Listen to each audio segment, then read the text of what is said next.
Hello guys, magandang araw. So meron po tayong parcel na dumating kahapon at ito po ay para sa ating dashboard panel ni Honda Click version 3 kasi nga yung aking wrap na carbon ludi ay natutuklap na.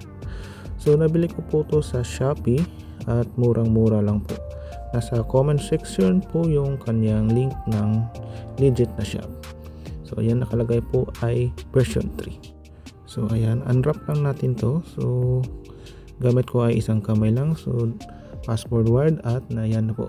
So meron po siyang kasamang double-sided tape.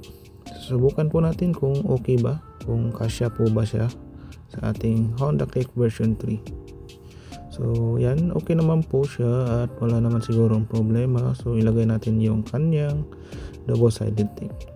So ayan, nakalagay na po siya at tanggalin niya lang po yung red na cover at ayan na po yung kanyang pandikit. So nililisan ko na po yung aking dashboard panel at ready na po siya na ilagay yung ating plastic na carbon lodi na cover. So ayan, so kung meron kayong extra double-sided tape ay pwede naman pong lagyan yung gilid para mas makapit pa po. So ayan, so idiin nyo lang para mas kumapit pa po ang kanyang pandikit, no? So sabi ko nga ay dapat meron siyang pandikit din sa gilid. Dalawa lang kasi yung kasama. So kung meron kayong extra double-sided tape ay mas mabuting lagyan nyo na lang.